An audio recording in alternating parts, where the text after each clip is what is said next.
पालिका जहां इस वक्त जनसभा को संबोधित कर रहे हैं मुख्यमंत्री भजनलाल शर्मा। लगना चाहिए, सही कहा जेपी जी ने।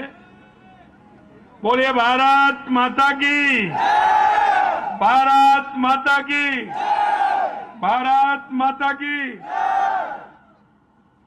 लोहारू विधानसभा क्षेत्र की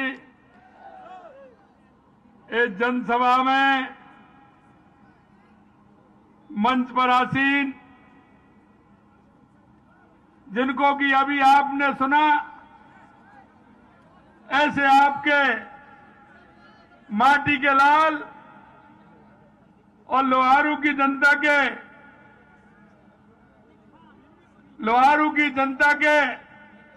ऐसे लाल जिन्होंने अपने क्षेत्र में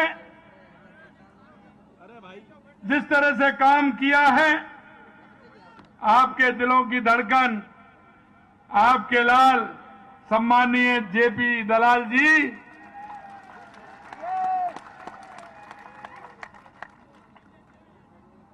जनरल डीपी बख्श जी, सांसद राज्यसभा,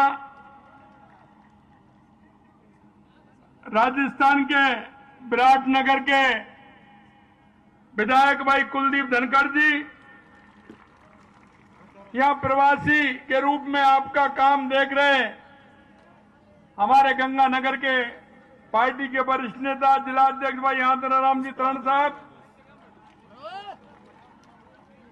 वरुण जी शिवराम जी, सुनीता जागड़ा जी, रवि मेहमिया जी, रविंद्र मड़ौली जी, विकास गिरी जी, श्रीमती राजबाला शिवरान जी, रामफल शिवरान जी, सुनील शर्मा जी, विक्रम जागड़ा जी, अनिल शर्मा जी,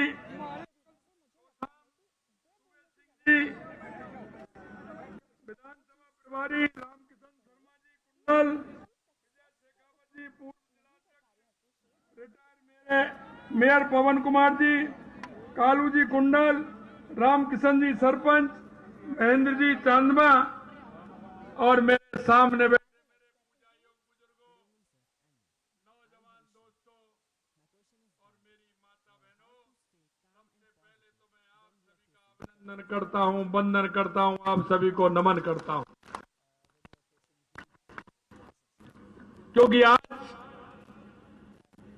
शक्ति और भक्ति का पर्व नवरात्रा है। आज मैं इस नवरात्रा के मौके पर आप सभी को बहुत बहुत शुभकामनाएं और बधाई देना चाहता हूं और हमारे प्रत्याशी भाई जेपी दलाल जी को भी बधाई देना चाहता हूं। और मैं कहना चाहता हूं, आने वाले समय में हरियाणा के अंदर हैट्रिक लगने वाली है, हैट्रिक लगने वाली है। मित्रों, मैं आपसे इतना निवेदन करना चाहता हूं कि जेपी जी ने बहुत अच्छी बात रखी है। कांग्रेस के बारे में उन्होंने कहा है, ये कांग्रेस अब से नहीं। आपसे कहना चाहता हूं मेरे भाई और बहनों, जब भी चुनाव हुआ है, आप कांग्रेस के घोषणा पत्रों को उठा करके देख लीजिए कि इन्होंने हमेशा घोषणा पत्र जिस तरह का चुनाव में आने से पहले दिया है, क्या किसी भी चुनाव में उस घोषणा पत्र को इसने पूरा किया है? आप उठा लीजिए इनके अब के नहीं, 5 साल पहले, 10 साल, 15 साल, 20 साल, 25 साल, आप कभी भी इनका घोषणा पत्र उठा के देख लीजिए। और मैं आपसे इसलिए कहना चाहता हूं, आप सभी पढ़े लिखे हैं, जानते हैं, आपको वेबसाइट पर इनके घोषणा पत्र मिल जाएंगे। और इन्होंने जब चुनाव आते हैं तो देश की और प्रदेश की जनता को किस तरह से ये सपने दिखाते हैं, लेकिन उसके बाद ये कहीं नहीं मिलते और ये झूठ और लूट की इन्होंने दुकान खोल रखी है, दुकान खोल रखी है। भाई और बहनों, मैं आपसे इतना निवेदन करना चाहता हूं कि आपने देखा होगा कि हरियाणा के अंदर जेपी दलाल जी अभी कह रहे थे कि इन्होंने नौकरियां किसको दी थी, आपको ध्यान नहीं है क्या? किस तरह से इन्होंने नौकरियों में भ्रष्टाचार किया था, युवाओं को धोखे में रखने का काम इन्होंने किया था।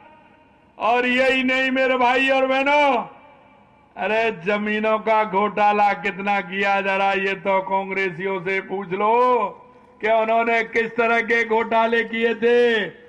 और हमारे किसान को 2 रुपए, 3 रुपए और 4 रुपए के चेक देने का काम इस कांग्रेस की सरकार ने किया था, इस कांग्रेस की सरकार ने किया था। मैं आपसे कहना चाहता हूं कि कांग्रेस, अगर सही मायने में मैं कहना चाहता हूं तो कांग्रेस इस भ्रष्टाचार की जननी है। अगर इस देश में अगर सही मायने में कहें कि यह भ्रष्टाचार किसने किया, इस भ्रष्टाचार की जड़ में कांग्रेस है। और ये कांग्रेस भ्रष्टाचार की जननी है, भ्रष्टाचार की जननी है। इनके अगर नेताओं को आप देखेंगे, ये बड़ी बड़ी बातें करते हैं, लेकिन मैं आपसे कहना चाहता हूं, किसी नेता का रिकॉर्ड उठा करके देख लीजिए। आप कह रहे थे कि कांग्रेस के लोग चुनाव के बाद ढूंढने से भी नहीं मिलते हैं, कहीं नहीं मिलते हैं।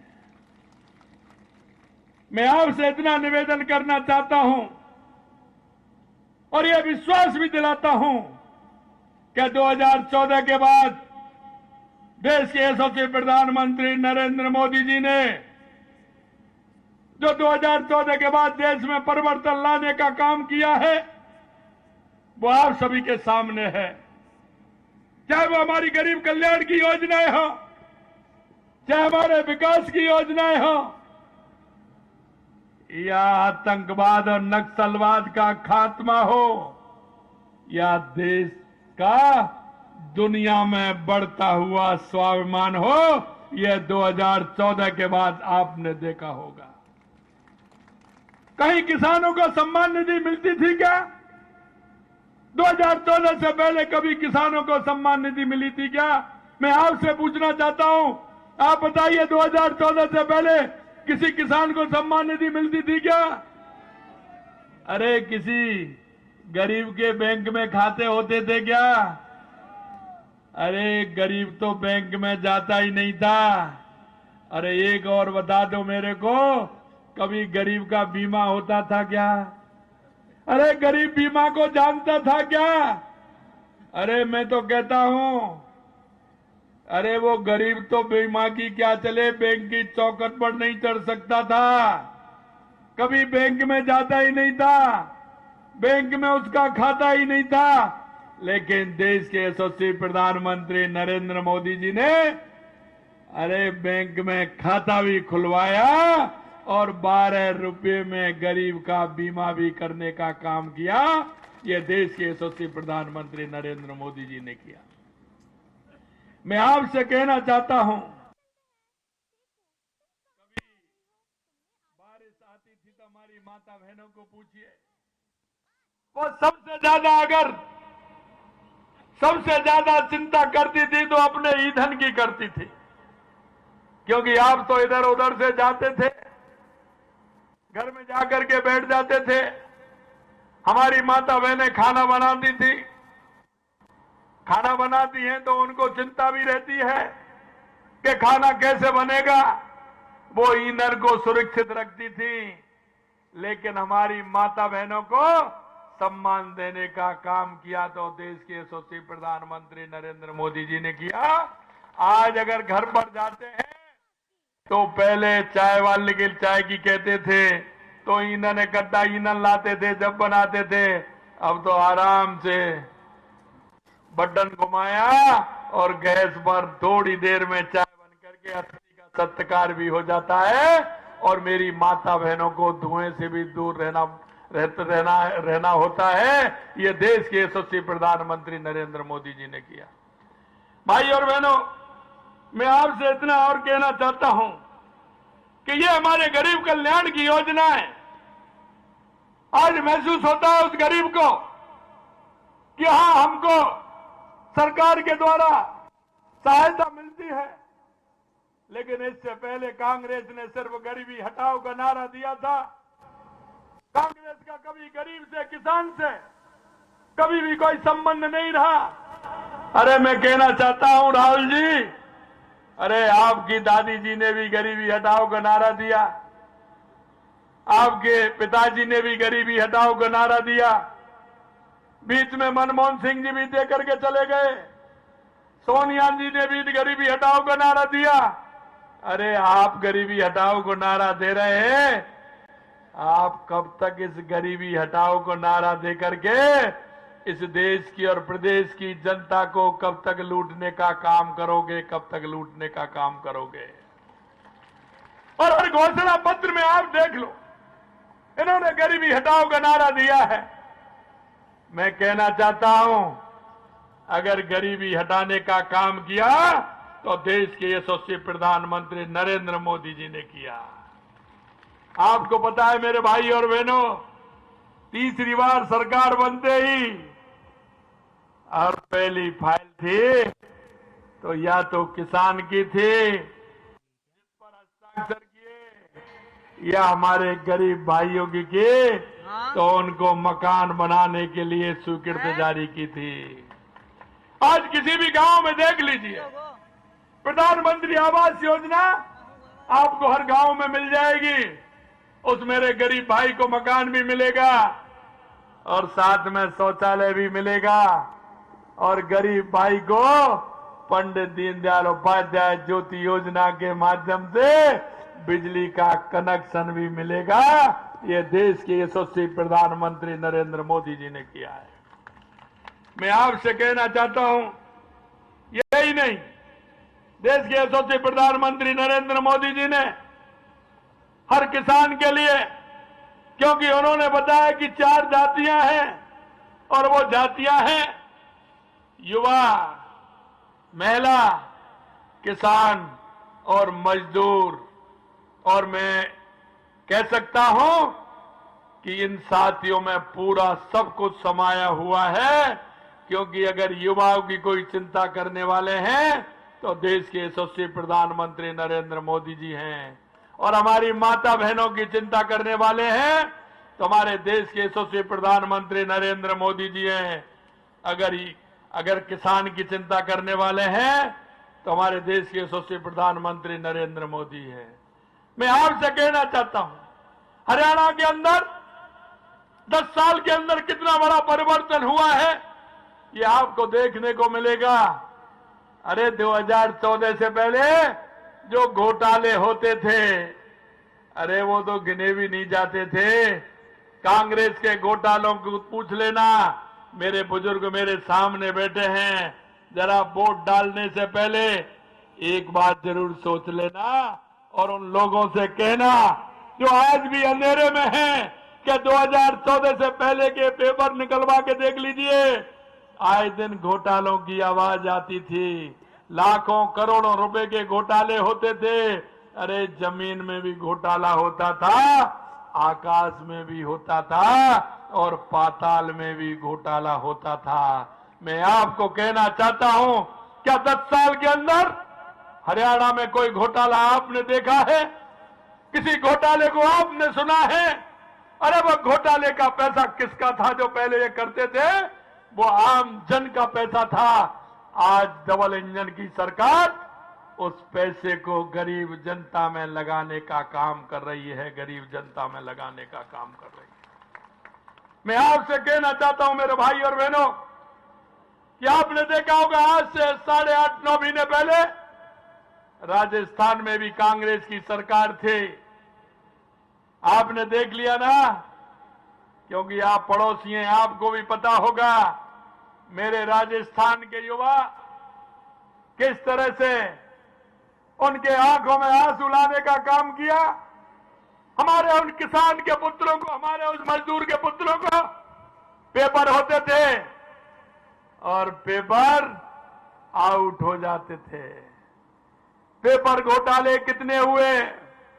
19 में से 17 पेपर लीक करने का काम किया और हमने चुनाव से पहले कहा था, और चुनाव से पहले हमने युवाओं से कहा, हमने किसान से कहा, हमने मजदूर से कहा कि आप चिंता मत करिए, जिन्होंने युवाओं के आंखों में आंसू देने का काम किया है हम उसको किसी भी कीमत पर बख्शने वाले नहीं हैं। और आपने देखा राजस्थान के अंदर 2-4 शहर डेली के बंद हो रहे हैं, लगभग 160 लोगों से ज्यादा जेल की सलाखों में बंद हैं। अभी तो वो मछली आई है, लोग कहते हैं मगरमच्छ कब आएंगे, स्टार्टिंग हुई है।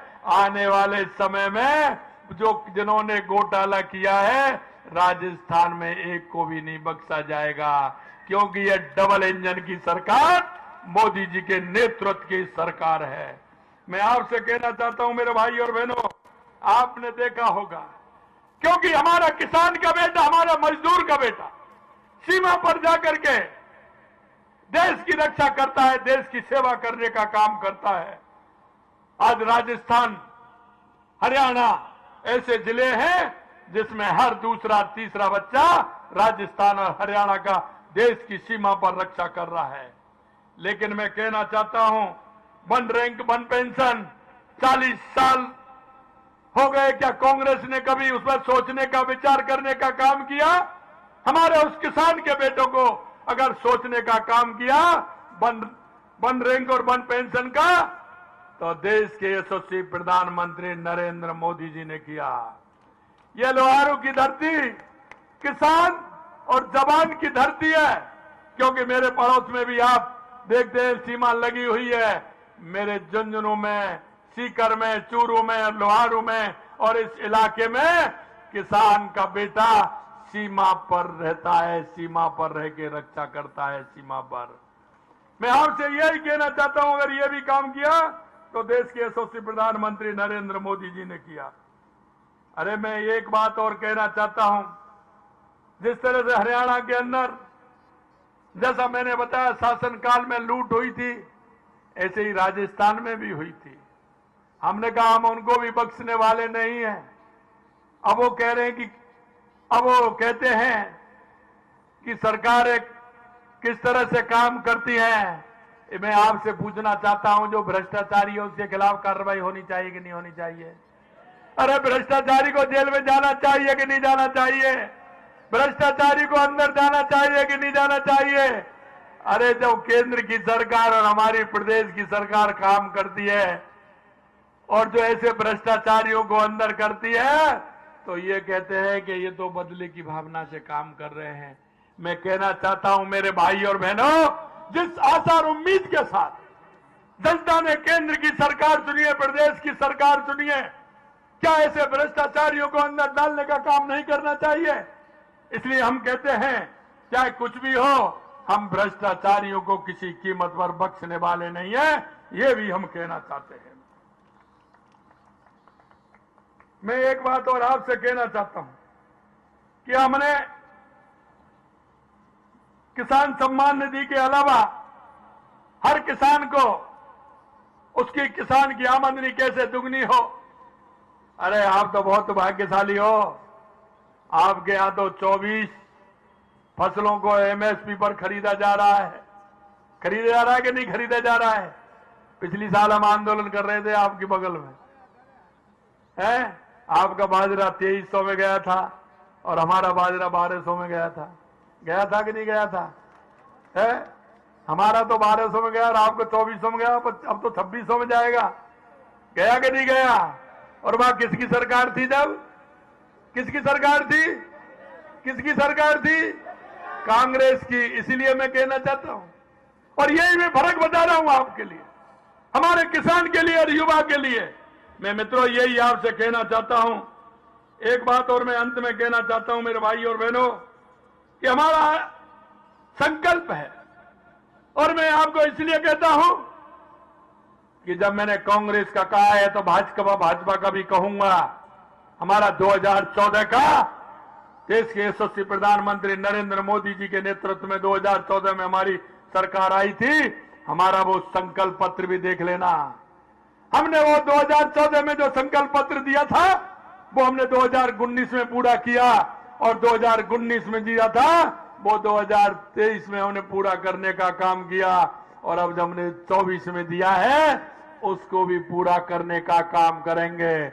और मैं एक आपको विश्वास दिलाता हूं, हमारे हरियाणा सरकार का भी भारतीय जनता पार्टी की सरकार का देख लेना, और राजस्थान में भी मैं आपसे कहना चाहता हूं, हमने जो संकल्प पत्र जनता के, राजस्थान की जनता के बीच में लेकर के गए थे, आज 8-8.5 महीने हुए हैं, हमने 50% हमारे संकल्प पत्र को पूरा किया है। 50% संकल्प पत्र को पूरा किया है। मैं दोनों के विचार में अंतर बताता हूं, वो इसलिए बताना चाहता हूं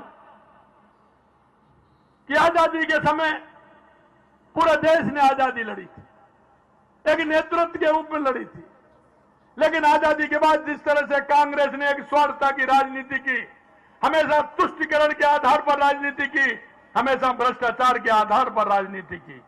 हम जनता के बीच में रहते हैं, हम जनता के बीच में जाते हैं, जनता के सुख और दुख की सुनते हैं। हमारा कार्यकर्ता भी कोई बात कहता है उसको पूरी करने का काम कहते हैं। हमारे जेपी दलाल जी को आपने सुना, क्योंकि उनका अंदर का भाव बोल रहा था कि जो कहते हैं वो करते हैं, और करते हैं वो ही कहते हैं। इसलिए मेरे भाई और बहनों, मैं आपको इतना ही कहना चाहता हूं कि आप सब लोगों से जो हमारी सरकार ने जो वायदा किया है, जो हमने संकल्प पत्र हरियाणा में दिया है, ये मैं आपको विश्वास दिलाता हूं कि हमारी सरकार उस संकल्प पत्र को पूरा करेंगे।